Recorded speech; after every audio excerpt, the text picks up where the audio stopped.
we've met time and time again, and we're going through something together. And we were thinking of chatting together and sharing thoughts. Absolutely, really, seriously, this is very important to me to say. I'm no expert on any of this. So the truth is, I don't think at this point anybody in the world is an expert on what's going on now. It's really quite a unique experience for globally. So here we are. All right. Okay, thank you, Rachelli. Maybe I want to begin with a question that goes right to the heart of it, and that is that many of us find ourselves in settings that we're completely unprepared for. Some of us have had to leave our jobs. Some of us are quarantined, and some of us are facing really times that are very uncertain. And my question, therefore, to you is, how do we best deal with uncertainties, with changes of plan, and in general, with anxieties that may come from these turbulent moments? So my first response to any question that you bring up will be, really, I don't know, but let's think about it together, okay? We've been spending the last few days, trying to figure out what's going on ourselves and with people around us. And every one of us has responsible positions around, towards their kids, towards their friends, towards their workers, in their communities. And while we're trying to, understand things in our own world, we're also trying to reach out and see what, find helpful words for others. And I'm doing that. I've listened to many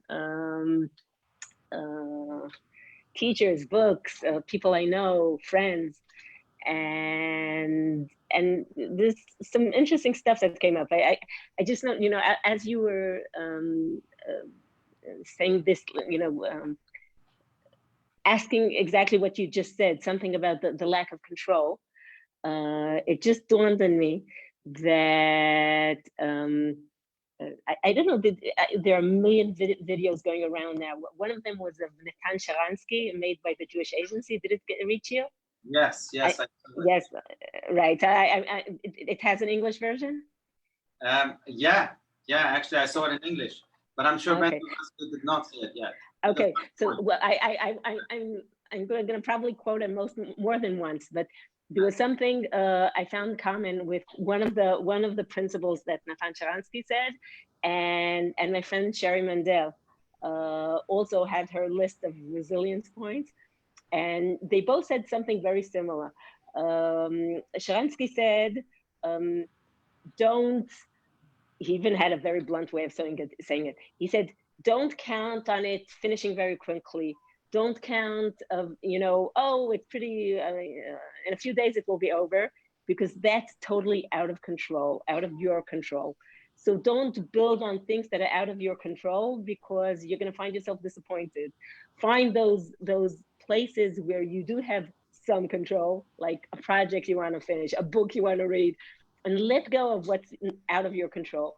And Sherry, her first rule of resilience was accept the chaos. And for so many of us, more towards the ones that tend to be control freaks, but no, we all need a sense of control of our world. And that is a very difficult thing to say, accept the chaos. But I think in a way, Natan Sharansky and Sherry Mandel and many others in many different languages and ways of phrasing things, they say a lot of this is out of your control, and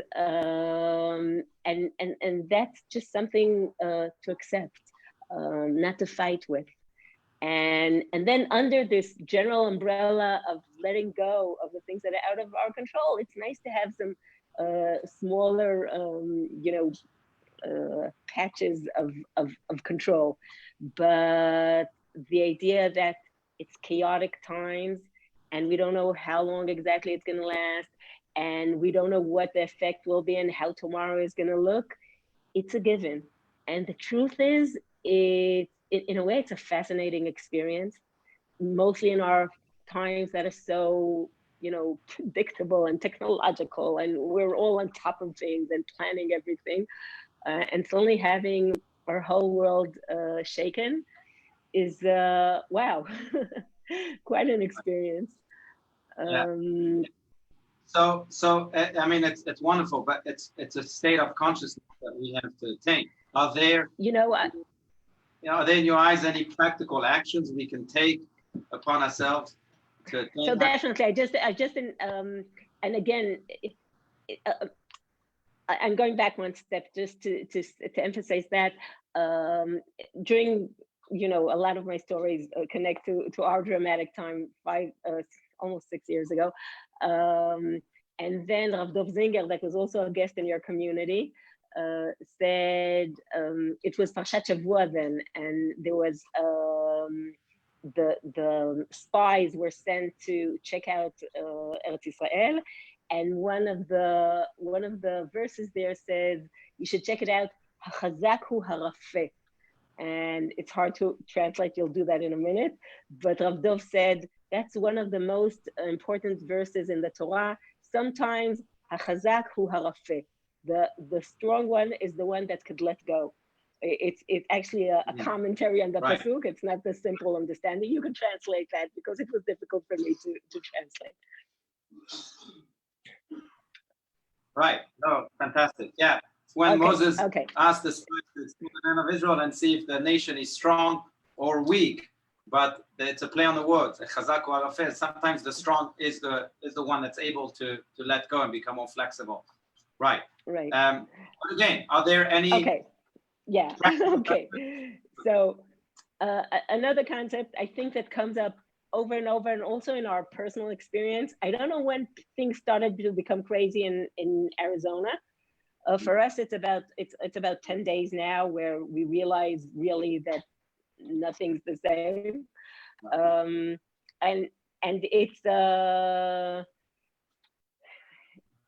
it's something that I can feel on personal experience, and also from many teachers, that the state of mind is, this is not wasted time. This is sacred time. This is time that when we look back at, we're gonna say, all that time I had on my hands, all that the ability to, whatever language you want to use. We're always busy with the urgent and not with the important. Suddenly we have time for the important and not for the urgent. It's time, I don't know, listen to the birds, listen to your kids. There's something about accepting the fact that this treasure of time is something that on an everyday basis we yearn for and we never have. And now we're kind of not set up for it. But once it's going to be over, we're going to look back and say, where did it all go? So accepting the fact that within all this, there's a lot of anxiety and anguish, and it's not easy at all, but accepting that there is a gift there, and trying to think what we can do with that gift. Right. So that's another point. Right. Oh, fantastic. You want to hear a couple more? Yes, please. Let's see what we can make of it. One is we always have choice. We always have choice. There's so much. It's like, if I really want to be extreme, I'll go to Viktor Frankl. Like we all go when we need this idea. When all choice is taken away from us, or when a lot of the choice is taken away from us, we always have the inner choice of how to experience this and the inner freedom. Natan Sharansky said in that video, he said, as long as I managed to keep my sense of humor, I was a free man. Viktor Frankl said, as long as I can imagine what I would do with this in my clinic one day, I was a free man. In myself, I was writing my book. I can always choose to be creative. I can choose to do things I like. I never have time for to be creative, to write, to knit, to whatever, you know. There's always a way to find someone that is more needy than me. And these days it's very challenging because we're, you know, on the one hand, the world is smaller than ever, and there are no borders, and you know, a bat flaps its wings in the Far East, and we're experiencing a tornado. And on the other hand, we're asked to be separate and socially distanced, etc., etc. But thank God for technology, and thank God for a million things. We can always reach out to people. There's so many people that would appreciate a phone call, a note, a message, a Zoom call, you know, stopping to think about community, about gatherings like this, about studying, about praying, about communal prayer. You know, one of the interesting things that happened, and I was thinking of Natan Sharansky before I saw this movie, because when he was here 6 years ago, he said, when I was in the dungeons of the KGB, what kept me alive was the absolute certainty that there are people out there fighting for me. Now, he had no idea, he had no facts, but it lived within him. And I remember at the time, I said to myself, you know, a person could be totally alone and still together and still connected and still part of the bigger story. And people now are, you know, all the minyanim, all the synagogues are closed, and people are requested or demanded to pray as individuals alone. But it's also suggested that they try to tune in on the same time, like there's a communal prayer at, you know, you each daven separately, but at the same time. You each stand alone, but you know, pray towards the same Yerushalayim at the same time. There's a way to be separate and to be connected and to create community and to reach out. And even though physically we have to be very separate, we can really, really connect. I'm sorry, I'm going on and not even letting you speak. Not at all. No, thank you, Rachel. No, everything you said is a gem. So, or many gems are with words that you said. But and I hope that people are taking notes and writing things down that they can thereafter meditate on and then apply to their own personal life. But if I may, just maybe one or two more questions, Rachel. Pesach is coming up, as we know, in about 2 weeks. And many of us still face the unknown. We do not know whether we'll be able to celebrate Pesach the way we celebrate it every year, with guests and even you know, at synagogue, you know, reciting the Hallel together and doing a family seder, a community seder together, as we do here at Congregation Beth Tefillah. What would you suggest are things that we can do this Pesach to not lose some of the beauty of Pesach that we won't have this year? Maybe things that we have to do this year with our families that we don't usually do. Things that we have to focus on that that can, again, replace that feeling both of community and of liberation that Pesach is all about. Wow. So Pesach is a big challenge, and some of the older people, I think, will have to be alone on Leil Seder, and that is a very, very big challenge. And for their families that are doing this in order to protect them, it's very, very difficult emotionally. I think some of the things that are always true, like feel like a new experience now. The whole idea of celebrating Pesach and acting out the you know, it's like a theater. What we do in Leil Seder, we're trying to show ourselves how free we are, and it's all about gratitude, and you know, that's something that comes up all the time. So I think within a chaotic experience we're so unused to, the things we're grateful for become so, when you stop to think about it, I can think of, I'll just bring 2 points, one minor and one major. One is we tend to complain a lot about internet age and its effect on people and technology and etc. And imagine us now today without all this technology. Just notice how much it's such a major help in our experience now.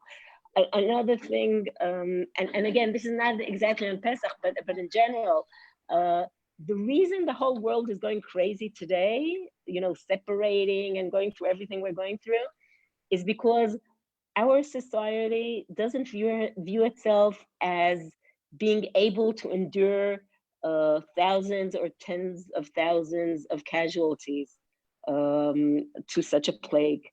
And thank God for that. Thank God for 1 century ago in the Spanish flu, there were millions and millions of people dying all over, and that was considered, what can we do about it? And today, each of our states and local authorities pictures itself as unable to endure such a thing, and we're not going to let it happen because we're at the state where we can fight for every person's life.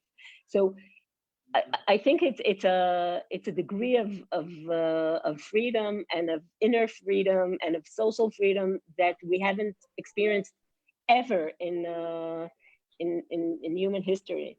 And another thing is every year when Pesach comes around, we remind ourselves that, and there's a long story to it, I won't go through the whole story, but we remind ourselves that Jews don't have a history, Jews have a memory. And telling the story of Pesach, and the difference between history and memory is, history is the book on the shelf, it could be opened or not. Memory is your identity, it's your experience, it's the things you argue with, it's the things you shape yourself with or without or according to, or it's dynamic, it's constantly happening. And every year Pesach comes around and we say, the story of Pesach is told every year anew. And every year it has new meanings and a new story. And I'm kind of convinced that sitting down for Pesach this year, to me, it will be all new. It will be telling stories in new eyes, through a new experience, through a chaotic time, through, God willing, a redemptive time, a healing time. So all this means a lot to me. I don't know if it contributes to anybody else's Pesach. Okay, all right. One final question. So you know that here at CBT we're all about not feeling good but doing good, and one more mitzvah, and one more mitzvah, and one more mitzvah. That's what we're about. So I've heard so many different people, rabbis and non-rabbis alike, suggesting different mitzvot that the Jewish nation could take upon itself. Some say, well, maybe we should pray more. Some say maybe we should have fixed and checked the mezuzahs to ensure that spiritual protection is wholesome. Some say we should maybe put tzedakah in our homes to turn our homes into a place of kindness, and that kindness alone can eradicate any disease. Is there one favorite mitzvah that you may have that you can suggest to us today that connects to this time and maybe can provide for us that anchor that grounds us and at the same time fortifies us?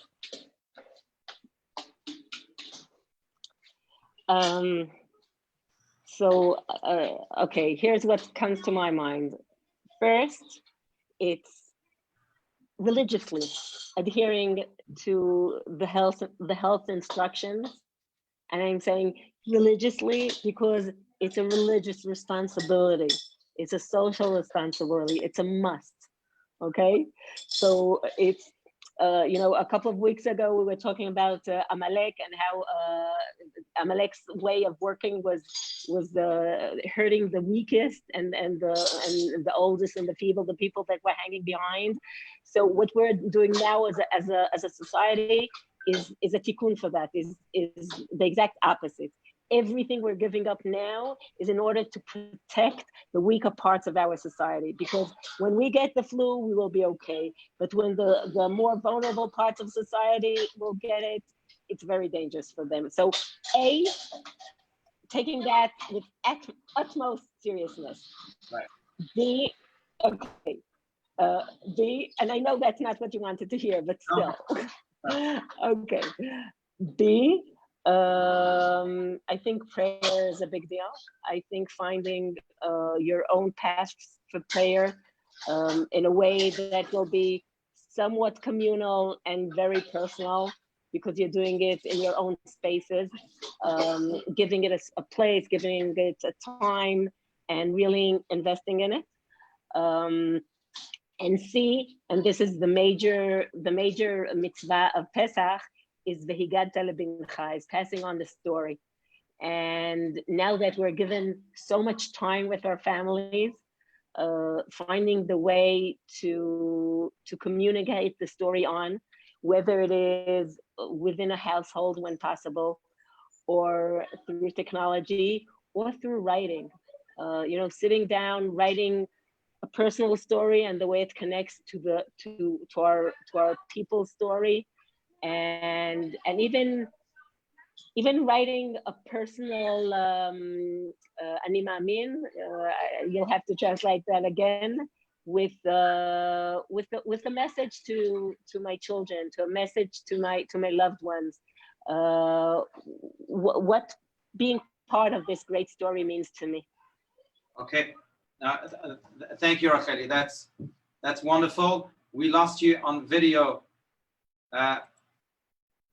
for just a moment here. Can you still hear us?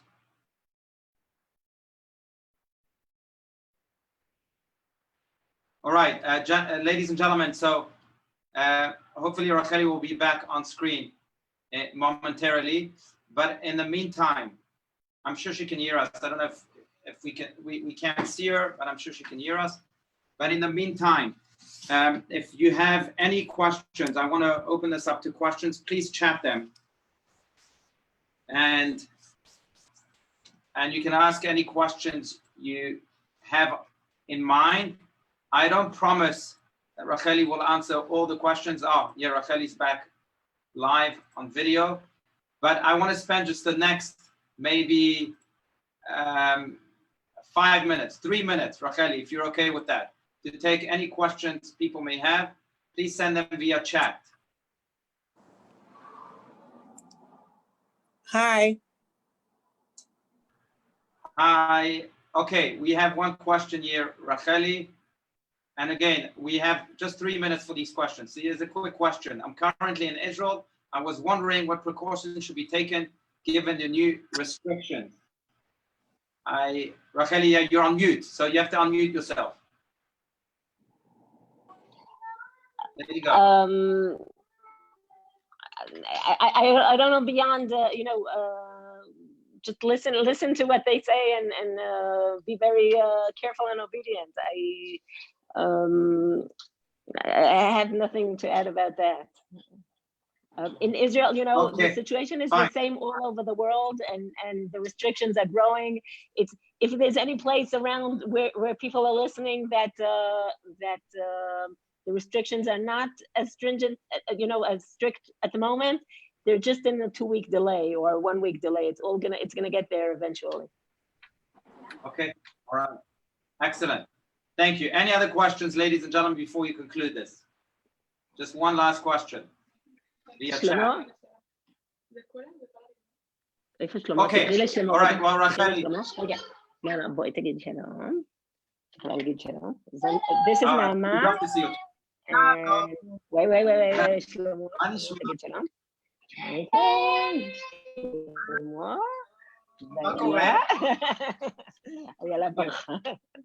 Okay. Okay. Very apropos to children. Last question. What is your advice for children? You can say it in front of your children.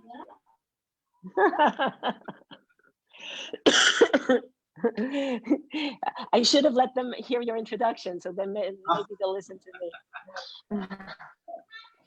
Okay. We try to divide our time between serious studies and fun and family time and going crazy and fighting. Just a sense of normalcy. All right. I think, by the way, the answer was provided not necessarily by your words now, but by the model you showed. Just including them, even when they come unplanned, and celebrating that. Thank you, Rachelli, as always. Thank you, Shakar. Thank you. Good health to everybody. Thank you. Amen. Amen. Thank you very, very much again. Does this count as a visit? Can I say I was there 5 times? Yes, absolutely. Bye-bye. Bye, Litro. Bye. Bye. Bye-bye.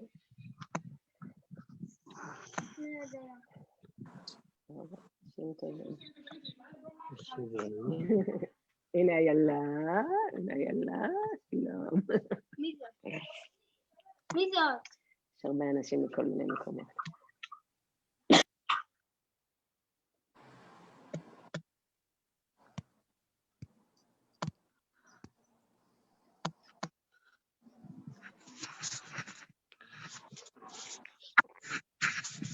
Why is my audio still on?